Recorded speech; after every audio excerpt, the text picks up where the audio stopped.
if Keith Green's life had to fit into a word, it could only be the word intense. Whatever he set his heart on, he pursued with total abandon.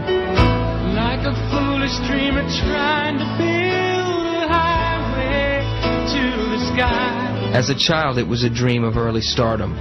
As a teen, it was a desperate passion to find truth. As an adult, it was an intense and deepening hunger to know God. And just before his tragic death, it was the call to take the gospel message to the ends of the earth. Like waking up from the longest dream, how rivers sleep, until your love broke through. It wasn't that Keith Green was the only one in his generation who hungered for truth and righteousness. What set him apart was the bright, burning intensity of his desire. Keith had this really all-consuming dream his whole life. He wanted to be in show business. He started very young in commercials, and then he was in theater at 8 and in Sound of Music a little older than that. Keith was also in Teen Street magazine with this really sort of dreamy-eyed picture saying, you know, here's the next upcoming heartthrob girls. And he was recording at 11 with Decca, and so he was geared to sing in his mind to the masses and just go. His parents really encouraged him. I mean, they were all for this happening for their son. But it never quite happened. That Decca record died on the shelves.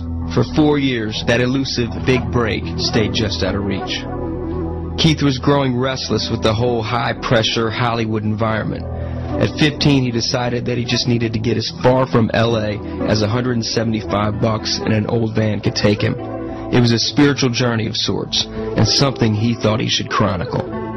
Keith started a journal when he was 15, and the first entry is, you know, he says, like, hi, I'm Keith, or Keith Green. I'm running away from home. I remember Keith telling me when I met him that he had run away from home 3 different times, following music and sort of a spiritual path. So he really, you know, was a pretty freewheeling kind of teenager. This was in the late 60s, when psychedelic experimentation, free love, and cosmic spirituality were changing the culture.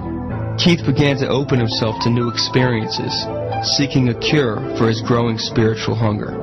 He didn't care how it came, he just wanted an answer. Keith met his very best friend, Todd Fishkind, in high school. When we met in high school, his dad was my algebra teacher. Keith and I had very similar inspirations. They were both musicians writing their own music, and they were both using drugs to try and have some kind of a spiritual experience and find the truth.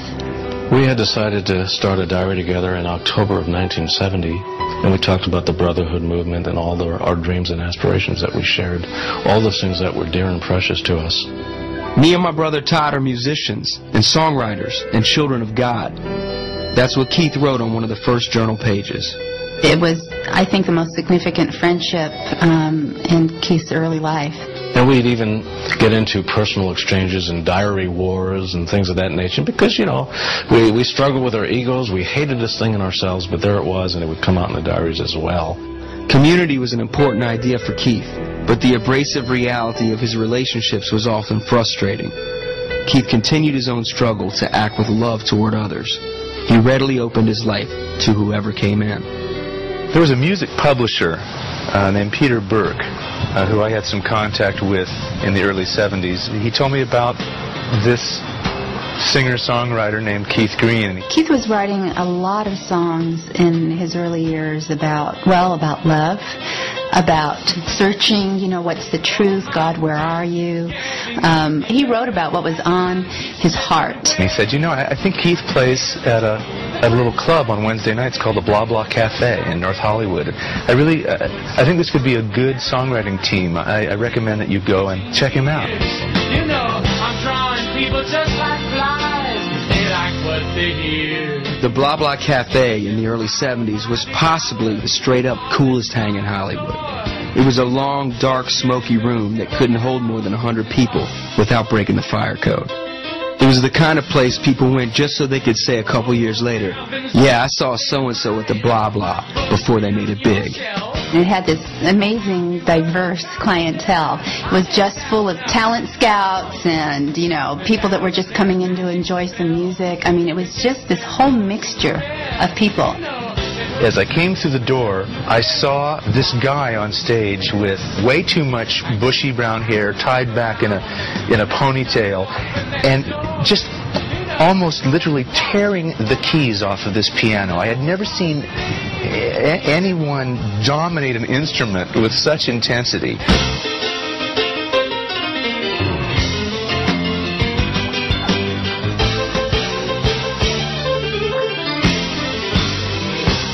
You had this feeling that you sold the house out when there were like 75 people there. I just sort of stood there with, you know, with my mouth open. So you had this immediate feeling of success, and everybody's with you and clapping along and singing, and there was that immediacy with the crowd. When he was done, it was the end of his set, and he came off stage, and as I walk up to him, I almost, you know, he almost struck me as like a force of nature or something. That first conversation at the Blah was like the calm before the storm. Keith immediately invited Randy to come hang at his house in Laurel Canyon. He really wanted, you know, for me to be his friend, and he really wanted to try to be my friend. It was the beginning of a deep and friction-filled relationship that revolved around Jesus, rock and roll, and life's big questions. Even though Keith was raised in the Christian Science faith, he had a Jewish heritage in his family. Keith would say, I am like one who sits in a train station and all the trains of thought are going by and I'm not getting on any of them. He was caught up in the whole hippie scene, you know, of L.A., and so everybody was kind of in this spiritual seeking mode at that time. Spiritual seekers could choose from a limitless universe of options. There was Eastern mysticism, Buddhism, gurus, be here now, metaphysics, and 1,000 others. One of the reasons that Keith took drugs to try and have a spiritual experience was because he knew there was something more. And when he looked around him, he thought, it's not here. So if I can take something that takes me up to a different place, maybe I'll find the truth there. Some of Keith's drug experiences, however, left him scared. What was particularly revealing for us was the bottoming out experiences that we would have.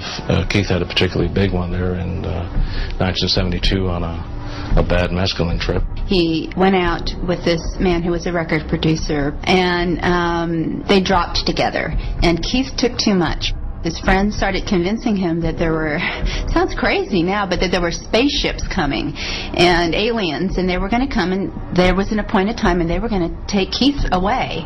And he had such a frightening and horrific trip that, I mean, it really was his last one, and it shook him up to his very core spiritually. Keith sensed that the rug had been pulled out from under him. As far as the pursuit of truth went, he suddenly knew he was running, blind and scared. Anything of that nature, if it even rang faintly of spiritual, Keith would shut the conversation right down at this point in his life.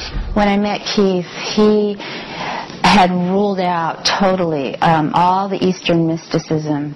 He was looking for the light, and he was even very skittish about certain things. I'd say something that rang a little philosophical, and he'd go all grasshopper or something. They'd just kind of make fun of me. And Keith had waded through philosophy, drugs, and mysticism, and come out the other side with nothing to hold on to. Only a sense that maybe there was something different about Jesus. Keith told me, everybody thinks Jesus is a good guy. I mean, Buddha says he's okay. The Jewish people say he was a good rabbi. He started reading the words of Christ, and they penetrated him. Even though he wasn't accepting him in full, it really started to affect him. Jesus said he was the only way, so he figured, well, I'm going to look into this guy who says he's the only way. There was at least one part of his life, though, that seemed to fall easily into place. I remember the day that he met Mel.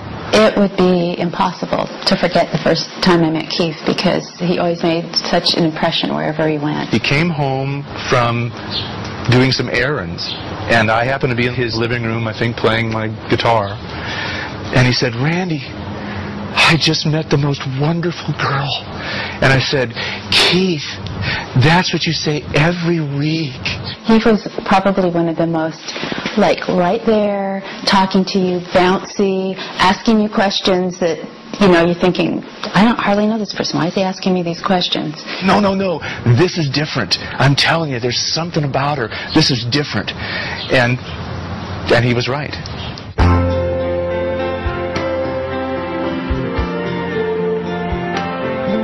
Keith pursued Melody with his usual stubborn persistence. Early in their relationship, he wrote, "With our electricity and music through me, we can amplify the beautiful song of us. After all, you are a melody, and I am a minstrel, and we are becoming a fact. Us." You wanna love with me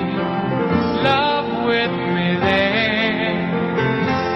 I only ask that you still be my friend. Within months, Keith had moved into Melody's life in a big way.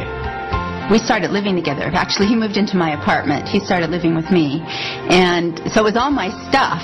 And he started just going through it. They had to work out the rough edges of their relationship, and it got mighty loud sometimes. My astrology books, my, astral projection books, all that stuff he thought was so creepy. He didn't want it around. And so he just started going through my place saying, you got to get rid of this, you got to get rid of this.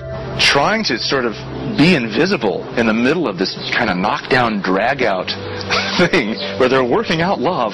I thought, he's got some nerve. I mean, he's moved into my house and now he's throwing all my stuff away. I could see that there was some special connection and real intensity. I knew he had something I didn't, even though he wasn't fully connected yet. We kind of launched on this spiritual search and romantic search together. Like hurricane winds picking up speed, every part of Keith's life seemed to be revolving faster and faster around the hunger in his soul. Randy Stonehill often found himself near the center. Well, Keith and Randy had a lot in common. They were both great musicians, and I know Keith loved that about Randy. They could just jam together and goof around and, just have a wonderful time. And also, Randy talked all about Jesus. We had some pretty loud conversations. They sort of escalated from conversational form to arguments about spiritual things. Keith had really taken to the teachings of Jesus. He didn't trust anything else at that point. And this was right about late 73. Keith was raised reading the Bible, but his understanding that he was taught with certain parts were inspired, certain parts weren't. And I said, well, Keith, if you believe that Jesus was a great teacher, then you really need to accept all of his teachings. You can't just pick and choose, pick the things that you're comfortable with and kind of leave the things that bother you or the things you don't understand. The really good thing about that is that he already had this respect for Jesus, but he didn't have a full understanding of who Jesus was. During this time, Keith made an enigmatic journal entry. Jesus, you are hereby officially welcomed into me. Now only action will reveal your effect on me. Keith was reaching for something that he didn't yet comprehend.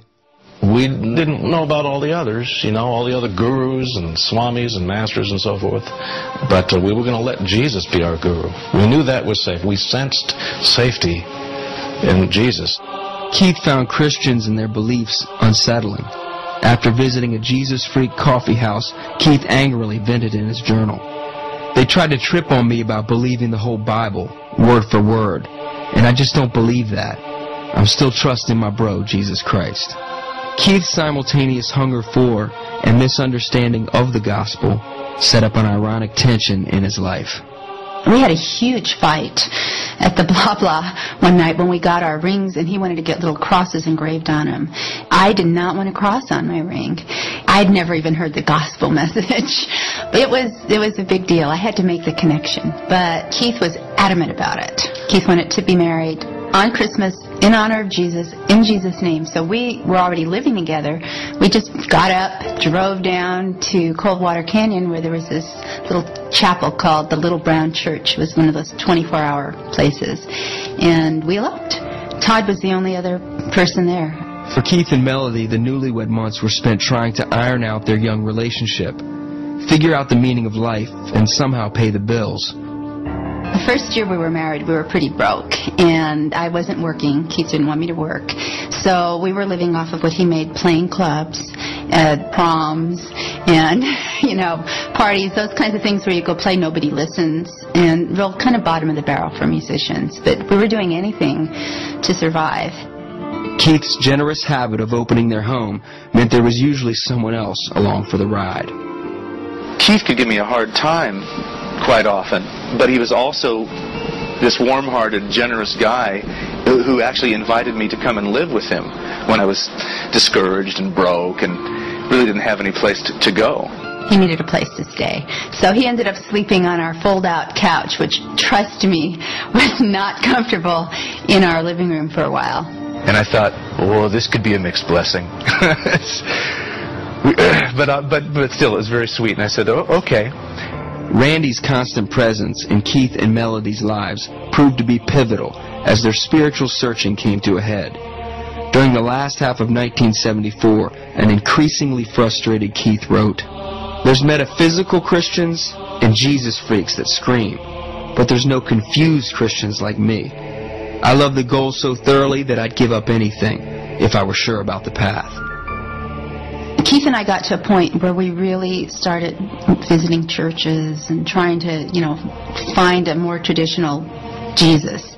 At the time, I was involved in a church group that was extremely intense and restoration-oriented.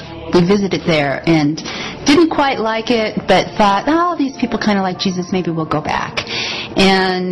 But Randy had been telling us, why don't you come to this Bible study that I go to? It's just at someone's house. I remember after one of our many heated spiritual discussions thinking, maybe he'd get a clearer picture of the gospel if he went to this Bible study. Randy Stonehill was one of the first musicians that began coming to the Friday night fellowship. We didn't quite want to go because we weren't sure we wanted to be Christians. We liked what Jesus said. We thought he was very cool.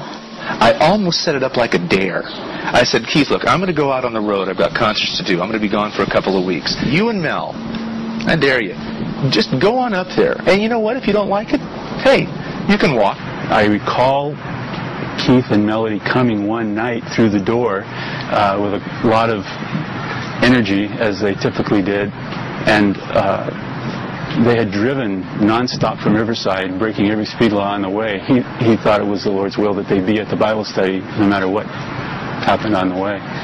Walking in, all these people were sitting on the carpet and singing worship songs. Everybody was so crowded together. It was kind of part of the ambiance of that time and part of the excitement. At the end, when Ken really shared the gospel about, how your sins can be cleansed and it cuts your karma, you start with a clean slate, all of that, you just start fresh and new. And he gave the altar call.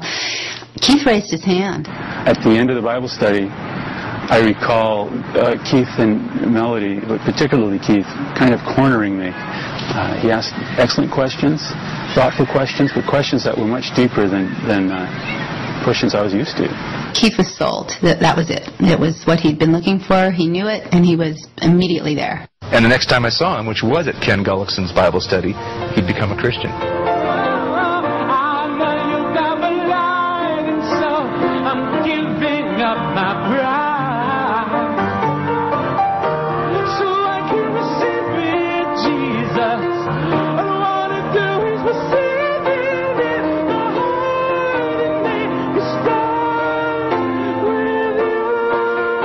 Keith never looked back, convinced that what he found was the real thing.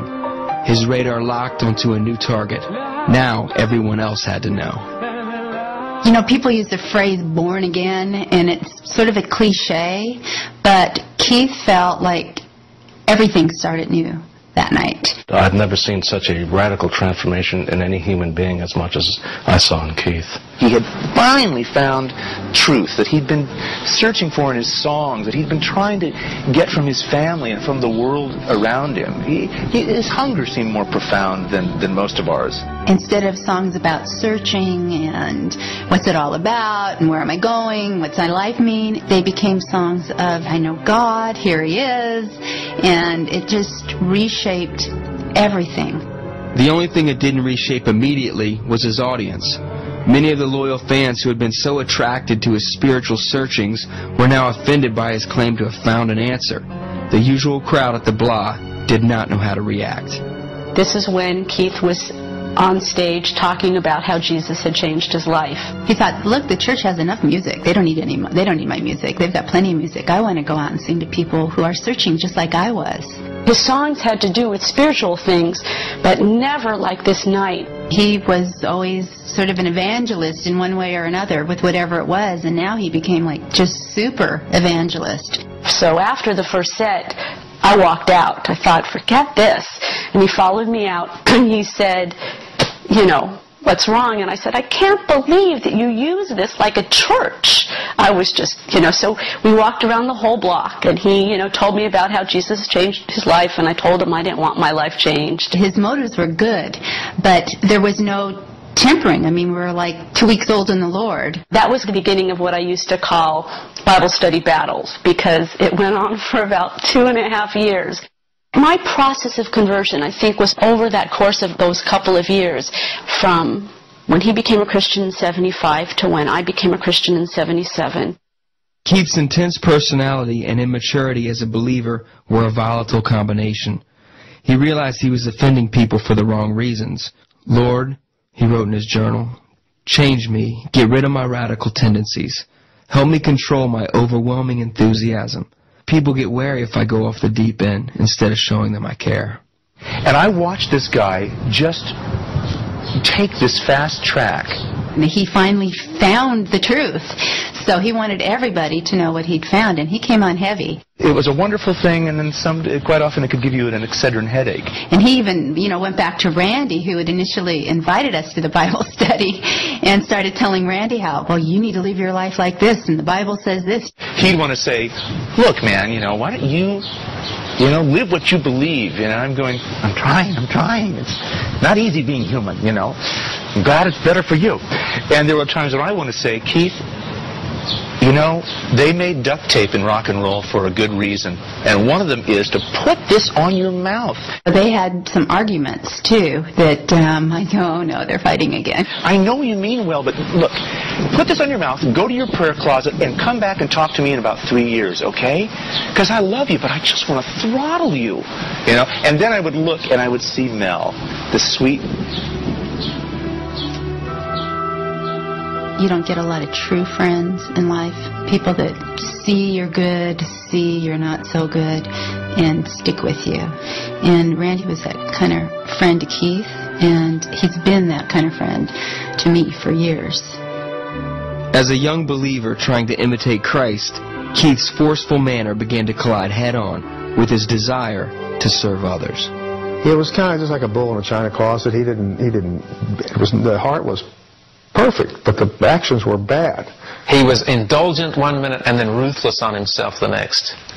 And that's a difficult temperament to live with. That's like riding rapids in your own emotions. People would get very angry because he was the head of the line wherever there was a line. His zeal quite often got ahead of his own emotional and spiritual maturity. Keith's friends knew that he was sometimes abrasive, but always genuine. He took the gospel seriously and had the audacity to try to put the teachings of Christ into practice. If that meant life had to become messy, then so be it. 'Cause he sends people to your door, and you turn them away as you smile and say, God bless you, be at peace, and all heaven just weep. 'Cause Jesus came to you've left him out on the streets. Just in the normal course of life, wherever we went, we were witnessing to people. And when we found people with needs, Keith started saying, well, here's the pregnant girl. She doesn't know what to do. Let's bring her home with us. And here's this guy we picked up hitchhiking. He doesn't have a place. Let's bring him home. And our house just started to fill up with people that we, just as a young married couple, were trying to help. In my heart of hearts, I only want to serve, Keith wrote in his journal, to present the babes as mature men and women of God. I want more than anything to pour myself out for them, for Jesus. And he'd win them to Christ on the street, and they'd come live with him because they didn't have any place else to go. A lot of them were runaways. You know, there he was trying to have Bible studies and to help these people. It was kind of a mid-'70s version of a '60s hippie commune. Keith was progressively surrendering more of his life to God, but his music career remained a huge question mark. Keith had banged on every door in Hollywood to try and get a deal. All he had to do is whisper in the valley that he was going to be somewhere, and it would just jam. He's ready to go out there with Elton John and all those people, the same kind of craft, same kind of skill, charismatic, powerful. I sat with him through a lot of auditions. You just go in and sit right there, play for the record company executives, and they're either, thumbs up, thumbs down. I couldn't understand why he wasn't getting thumbs up. He didn't need drums, guitars, backup singers. He just blew you away with he and the piano. And the last big audition that he had was with Clive Davis, who was in New York, and they flew him out from California, and he thought, this is it, Clive Davis, so I'm at the top right now. He went in, auditioned for him, he called me up, he said, it didn't go well. That was the defining moment. He had a whole pop music career plan, but God had told him he was supposed to be in the ministry. He'd been wrestling now for a while. Does God want me to sing and make albums for Christians, or does he want me to continue trying to go out and sing to the world? He didn't really want to do it. He'd been groomed to be a star. And when he wasn't signed, he just said, well, I'm going to do a Christian album then. He's brought me low so I could know the way to reach the height. To forsake my dreams, my self-esteem, and give up all my rights. I said, what do I have to do to sign you to Sparrow Records? For Keith, it was like the end of a lifelong quest.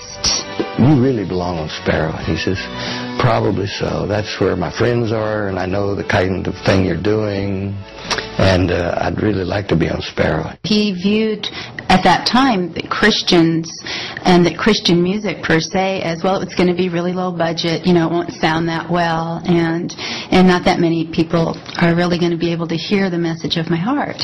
So I sat there and worked out a contract with Keith on the back of a napkin. Once Keith realized that that was God's will, he got very excited about it and really wanted to do it. He knew it was God. So Keith signed with Sparrow, even though he was offered, I think, more money for some other people. He was very good. Of course, little did we know at that point that, God would use it the way that he did. As Keith embraced the new path that was opening for him, he found unexpected freedom and a sense of calling. It was a time of intense chemistry and creativity. Our house was really just this hub of musical energy. Everybody was writing. So Todd came over one day with, and showing each other what he working on. So Todd had this song and played it for Keith. Keith loved the chorus. Your Love Broke Through. He loved the music to it. And said, let's keep the chorus. We need another verse. And the phone rings, and I pick it up, and it's Keith. And he's going, Randy, Todd Fishkin came by with this beautiful chorus melody, and I've been working on the verse melody, and you just got to come over and write the lyrics. God just told me that you're the guy, and he's just going to do wonderful things with this song, and you got to come over right now. And at this point, I was just like holding the phone away, going, it's Keith. A really short time after that, Randy dropped in. As I drove up into the driveway, I could already hear him. And the music room was down the hall and sort of like toward the back of their house. So Keith sat down and played it for Randy. He just said, Randy, okay, listen to this, okay, oh, this is going to be wonderful. Okay, so what do you think? I remember hearing this amazing music, and I just was like, I'm not sure what they're doing right now, but this is one of the most beautiful songs I've ever heard. Okay, just let me catch my breath. And he went, yeah. Like, oh, Randy, you're such a wimp. Just do what you do, And I went, oh, all right. Let me hear part of the melody again. He said, okay. So he was working on the verse melody, and I sat back and I said, okay, well, what about something like a dreamer who was trying to build a highway to the sky. All my hopes would come tumbling down, and I never knew just why. And he went, yes! Praise God! See, I knew you were the guy. Like waking up from the longest dream, how real it seemed, until your love broke through. When Keith went into the studio to work on his first record, he had written more than enough songs. The only challenge now was finding a way to capture his passion on tape. For Him Who Has Ears to Hear was Keith's first album, for Sparrow, and it was a great experience. He wanted Billy Maxwell to produce. Billy called me and said, I have a new artist that's really good, and he's interested in you co-producing a record with him. We met Billy Maxwell. Sparrow set us up with him. Keith told me right off, he said, well, you know, you're not my first choice to do this. I wanted Buck Herring, but I know we'd end up killing each other. By that time, I knew Keith well enough to know that was never going to work. There was no such thing in Keith's mind as warming up to somebody. I'm not sure I want to work with you either. Check it out. So I got into the music with Keith, listened to his tapes, and they were really good, but they kind of reminded me of other records. At first, Keith tried to record like everyone else. He tracked the music, then stood at a microphone and sang. The result was lifeless. Everything that made Keith's music unique was bled out of the process. Keith and Bill tried over and over, but the raw energy just wasn't translating. Bill would hear Keith play at a club or at our house, and he'd go, oh, this is great. Then they'd get in the studio, and, you know, where you track differently. And so Keith would stand up and sing, and it just, he couldn't get the sound, he couldn't get the feeling out of Keith. Just the way he sounded singing and playing live was a lot better than he sounded on his records. So Bill finally said, why don't you just sit down at the piano and play while you sing, even though it's not usually done that way. He fed off of his piano playing in his energy and his voice. And he brought that energy and brought that quality to the industry that had not been there before. And that was wonderful. I mean, they worked together, you know, the rest of Keith's life. This organic style of recording was liberating. The sound was true. A re-energized Keith dug deeper into his faith and discovered new song ideas pouring out of him. I found it hard to believe someone like you cared for me. You put this love in my heart. When Keith recorded and you listened to the record, you had to be moved. What he said was real. The music he played was real. It was alive. These words are true. You know, he read the Bible constantly, and he would, because he was teaching these kids that came off the street, so he was constantly reading. Keith was singing with such enthusiasm about, you know, finding God and a lot of excited songs. You know, the word says, my word will stand forever. When you're out singing the Word of God and you're singing it with conviction, there's power behind it. You could tell this guy was studying the Bible because he was constantly coming up every day with new things to say in his music. With his first record finally in the can, Keith hit the road for a grueling ministry tour. He immediately went to the top in charts, and it sold 100,000 just right away, which was unbelievable in those days. Today it's like shipping 500,000 in today's market. It was just the biggest thing in the industry at that time. Even Keith had to recognize the irony. Most of his life had been spent chasing a stardom that never materialized. Now, when his desire was simply to minister God's heart through music, he was suddenly catapulted to stardom. Keith had a really hard time becoming what you might call a Christian celebrity. You know, being recognized, people coming up to him constantly. He was not trying to be a star at all. He actually, once he got dedicated to the ministry, he was running from that. You know, he couldn't just go into a church and be a normal guy sitting in pew getting fed by Lord and worshiping. I think oftentimes he felt overwhelmed by the responsibility of his calling. He wanted God to say, well done, and he wanted the people he was ministering to, he wanted to be the one that pointed them to the Lord and not be applauded himself. If you didn't come here to hear Jesus speak to you, you might as well go home. Because that's the only reason I'm here, is to let him speak. He was uncomfortable with the fact that people worshipped him almost. He didn't want to be worshipped. Keith said, look, if somebody writes a great poem, people don't run around, applauding the pencil, saying, oh, what a great pencil. He said, I'm a pencil in God's hands. He wanted people to focus on Jesus and on what he was telling them, not on him. He wanted the Holy Spirit to come and for the atmosphere to remain one of ministry. He'd walk out on the stage, people start applauding, and he said, you should be doing that for Jesus, not for me, and chew him out. He felt that the preaching and the message in the music was the most important thing. He didn't ever want to go and just do a concert. I want to tell you right now, I'm not afraid to say how you put this love in my heart, Lord. There are some times when I doubt, but you always find me out. You put this love in my heart, Jesus. The birth of Keith and Melody's first child, Josiah David, in the fall of '78 added a new and joyous dimension to their already busy lives. Keith's life had become a juggling act of family time, public touring, and community ministry. In the midst of this chaos, he wrote and recorded his second Sparrow release, No Compromise. The album No Compromise was really an intense album. It had a lot of very pointed songs on it, and it was written in a whirlwind of being on the road, touring, and when we were at home we had all these people living with us. So it was just a lot of ministry going on publicly, but also privately. It wasn't like we went home and rested. It was like we went home and ministered again.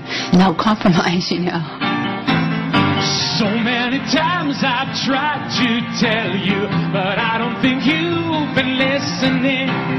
There's nothing I want to try and sell you, 'cause his love is free. You're so proud of saying you're a seeker, but why are you searching in the dark? You won't learn a thing until you soften your heart. When touring took Keith and Melody to Hawaii in the late '70s, it proved to be a vision-shaping crash course on the need for international outreach. We visited Hawaii. Keith was ministering there. And on this trip, we went to see the YWAM base that was there and met Lauren Cunningham, who founded YWAM. And that became just, for the rest of Keith's life, a very deep connection and really impacted our ministry because there was such a wealth of teaching within Youth with a Mission and such a wealth of great leaders. And so it was just kind of a turning point. It churned our hearts also towards missions. With increasing success and an expanding vision came a new set of problems. The community ministry simply wasn't prepared to handle the sheer numbers that Keith's outreach was bringing in. In California, Keith and I owned our own home.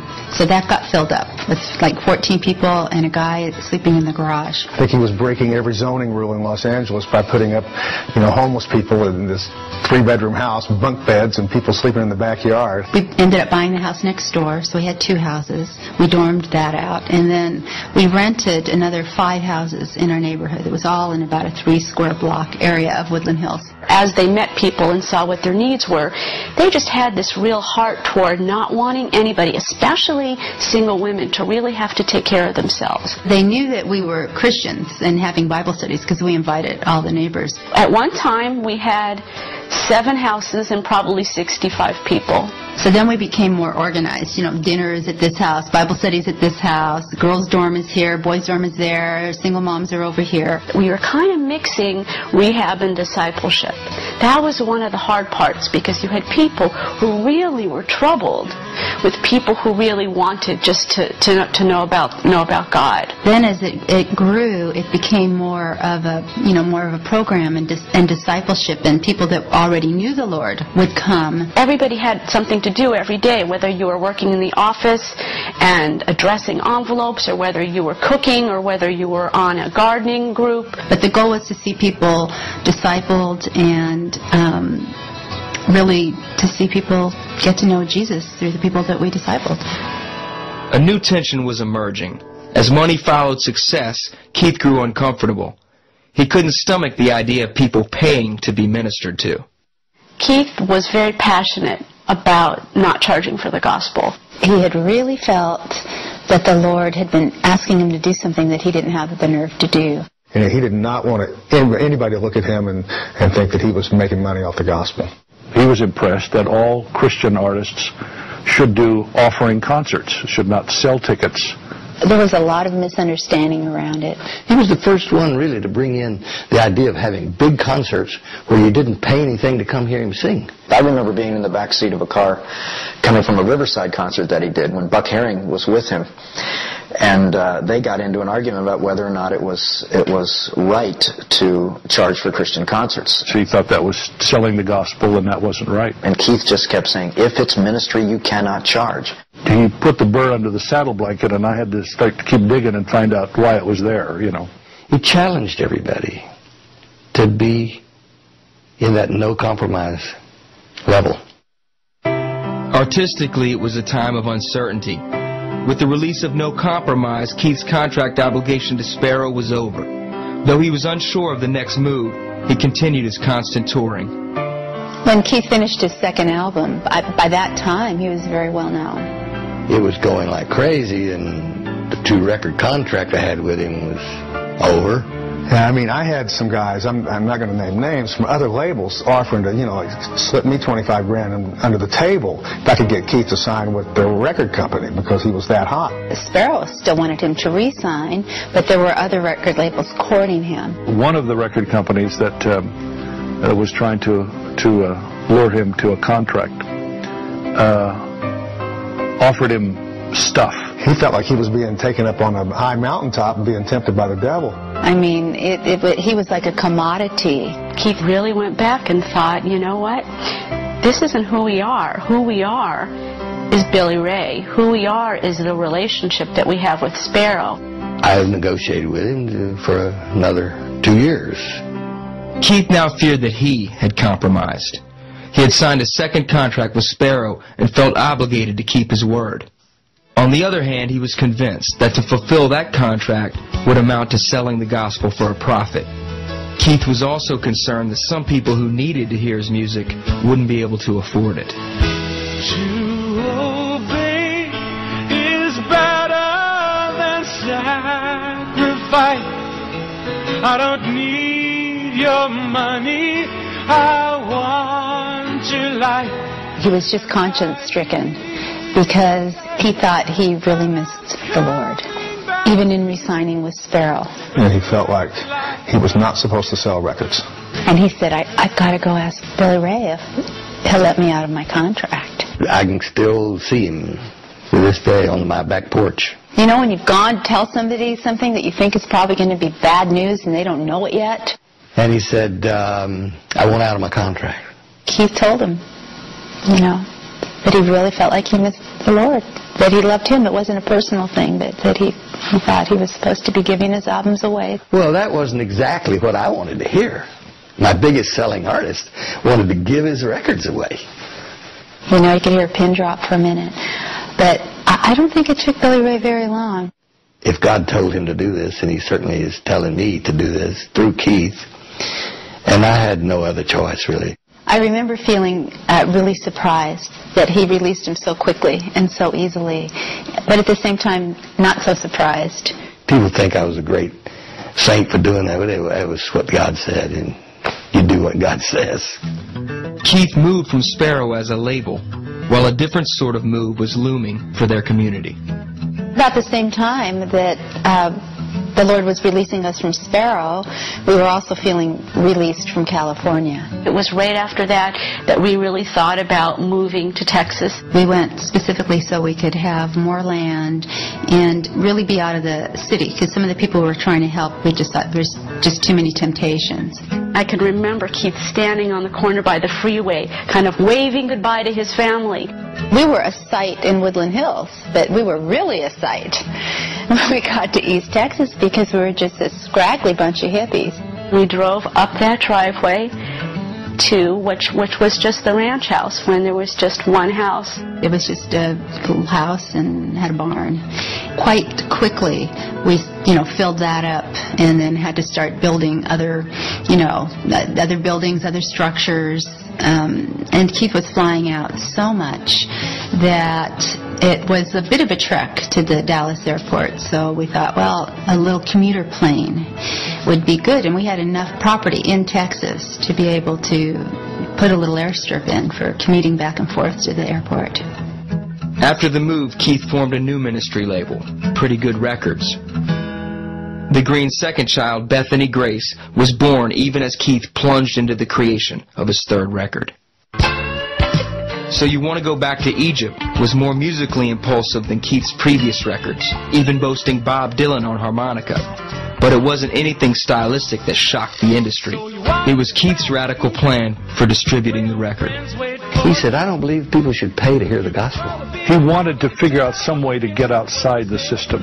Pretty Good Records came out of that, and that's out of his desire not to want to charge anything for ministry whatsoever. Of course, he had a mailing list of well over 300,000 people when he actually started Pretty Good Records and went outside the system and started offering his records for whatever people could afford. And there were some times where a check would come in for $1 that would say this is all I could afford, and sometimes a check would come in for $5,000. So You Want to Go Back to Egypt was a really diverse album. There was a lot of humor on it. Like the title song was a funny song. We just cracked ourselves up writing it. We laughed so hard we were crying.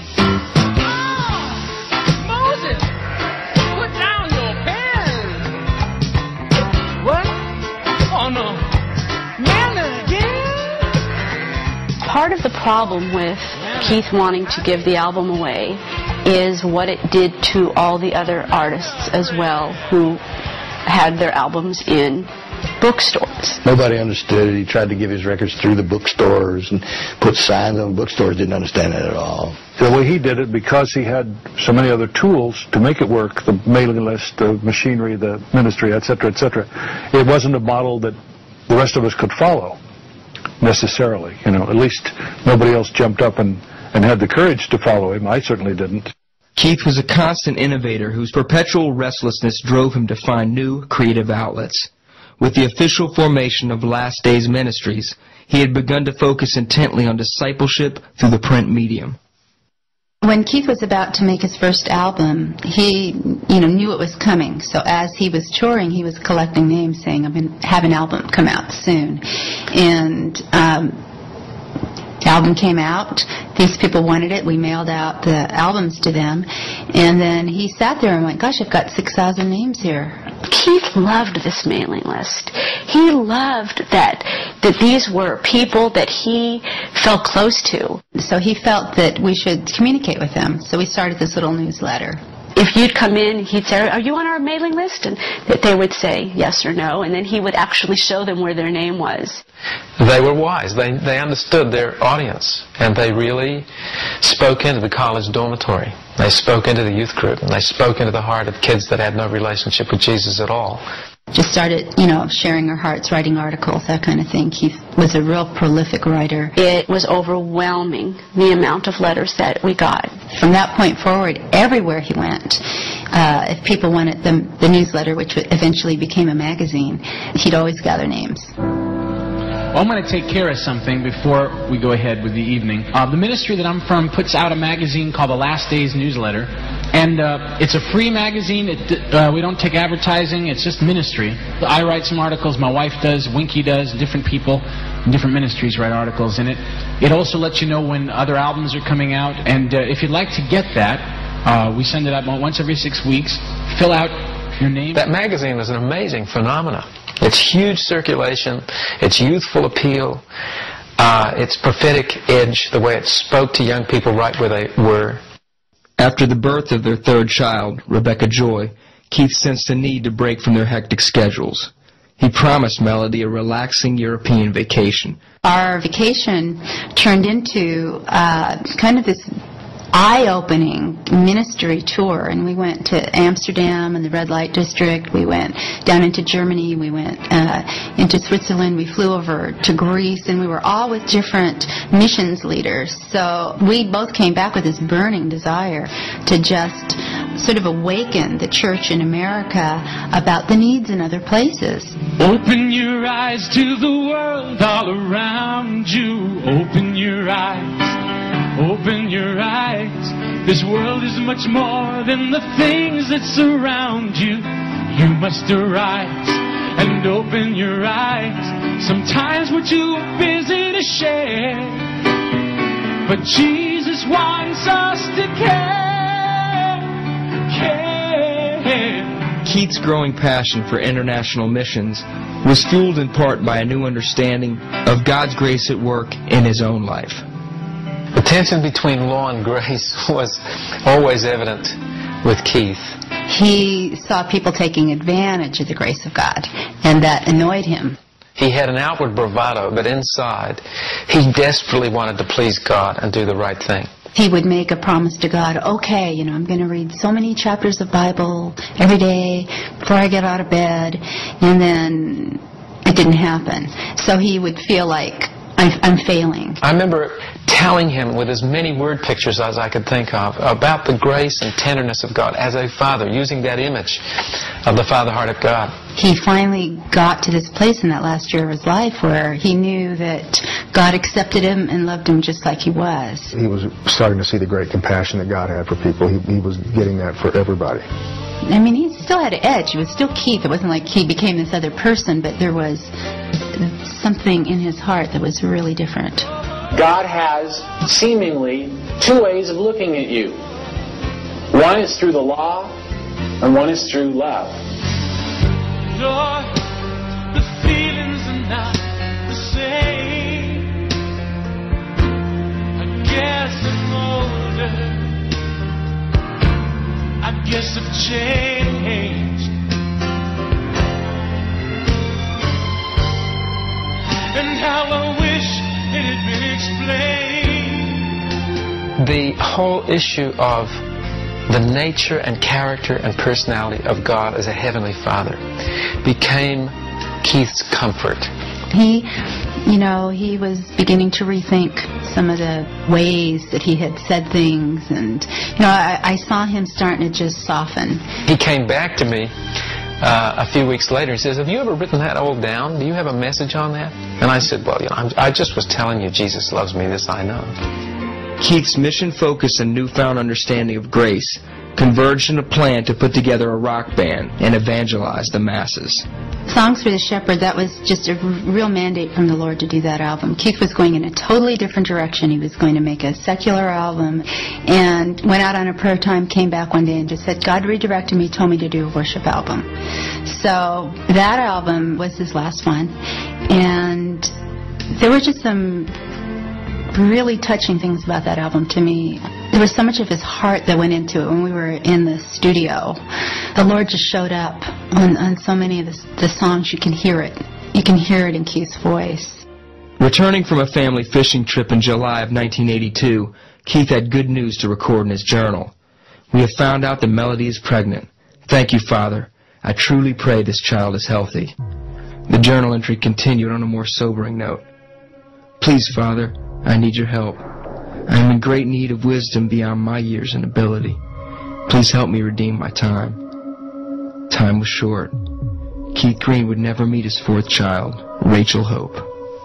The day that the plane crashed, we had company coming over, and they had promised their kids an airplane ride. I just remember that day. It was like unusually hot, and Keith came running down, just busting through the doors, going, "Hey, we're going to go up in the plane now," and he wanted me to come with him. I said, "No, I don't want to go. You guys go and see when you get back." And then Keith and I had this really odd conversation out of nowhere.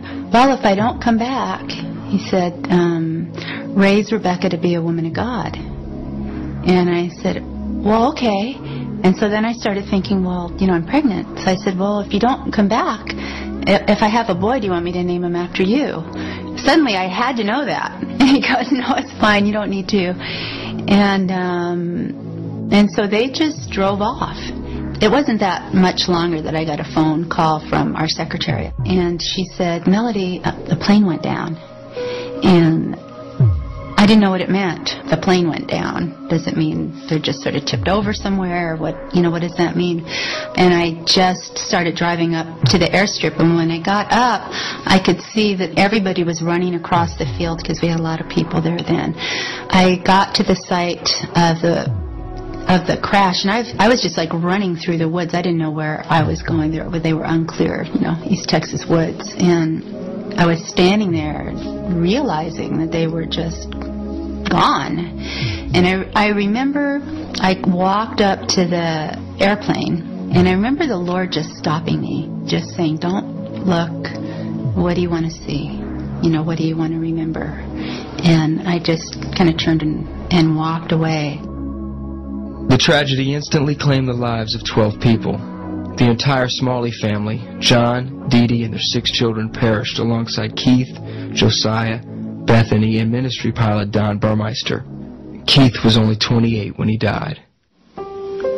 2 of my children died with Keith also. And it's a different loss. Each was devastating, but for me, to lose a husband and then lose children, it was very hard.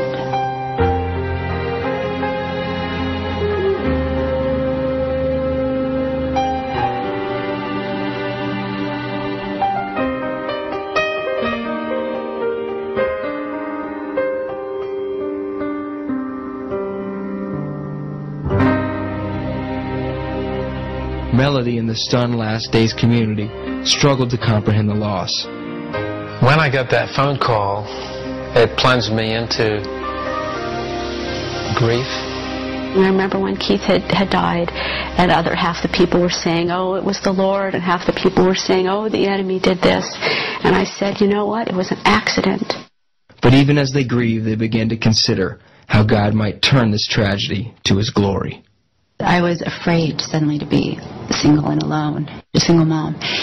And I heard this phrase drop into my mind, grain of wheat. I got a Bible and found the grain of wheat scripture. And it says, unless a grain of wheat falls to the ground and dies, it remains alone. But if it dies, it bears much fruit.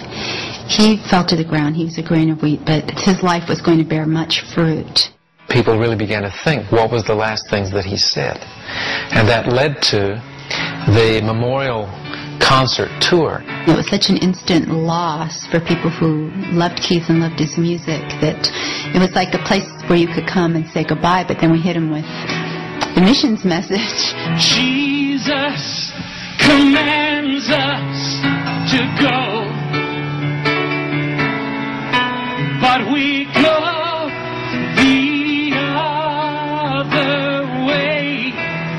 We would put on the big screen those last messages in which there was that very strong call for young people to become missionaries. It was like this incredible new direction, and he didn't really get to fulfill it in the way that he thought he was going to, but I think the message did get delivered. In his death, there was dramatic impact on organizations like Operation Mobilization and Youth with a Mission. People that are still out there today because of the passion of his message. Countless thousands of people committed their lives to global ministry as a direct result of Keith's final challenge. The example of his unyielding commitment and passion for his Creator spurred others to surrender their lives wholly to the call of God, even long after his death. Because Keith's message was really a simple call to live out the gospel, it remains as relevant today as when he first sang and spoke it. Our call is not only overseas, it is every day. It is making our lives count every day. That just doesn't change. It just wasn't Keith's idea that we need to go. It's God's idea. I guess it's been 23 or 24 years since the first album. It's still moving. All this music is still having an impact on people, which is incredible. A whole new generation is discovering it. I can see that. I have 3 sons, and they all have rock bands, and they all love Keith Green's music, and are discovering it again right now. Maybe the young people will study what really made him, and that was his openness to God and his willingness to be in that no-compromise attitude. Keith said that he wanted to be remembered as a Christian, somebody who really loved God, somebody who just gave his all to Jesus. Even if just 2 people or 1 person came to Christ through his death, I still would think it was worth it. Through the pain came so much more glory that lots of people would never expected would happen. I think he was someone that said, okay, God, I am going to really lay my life at your feet. And I think he's just an example of what anyone could do if they really were willing to give God everything. I think the reason his music is so loved today by young people is because it does challenge them to be radical, to give 100%, to care about the lost. Even if it costs you your life, do it. You know, that's worth giving up all the other stuff for, because that's what they're longing for. This all-out 100% commitment to Jesus. Melody, Rebecca, and Rachel now look forward to the day when their family will be forever reunited. Melody eventually moved back to Southern California, where she continues the ministry Keith began. Rebecca and Rachel are now at the age their father was when he started his music ministry. Both are pursuing God and actively seeking His purpose for their lives.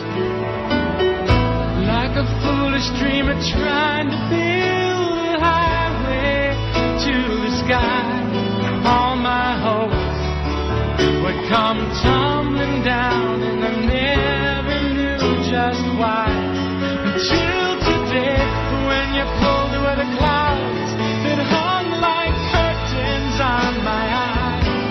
But I've been blind all these wasted years, and I thought I was so wise. But then you took me by surprise, like waking up from the longest dream I've really seen, until your love broke through. I've been lost in a fantasy that blinded me, until your love broke through.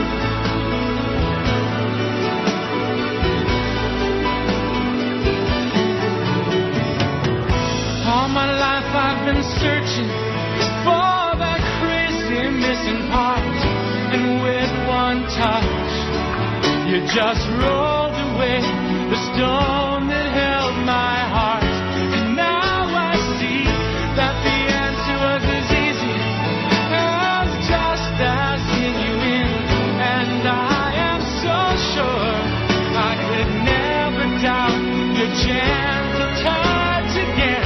It's like the power of the wind, like waking up from the longest dream I really see, until your love broke through. I've been lost in a fantasy that blinded me, until your love broke through.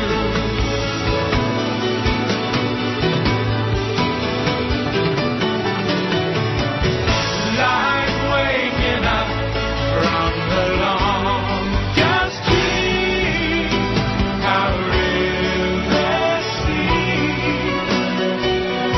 until your love broke through, until your love broke through.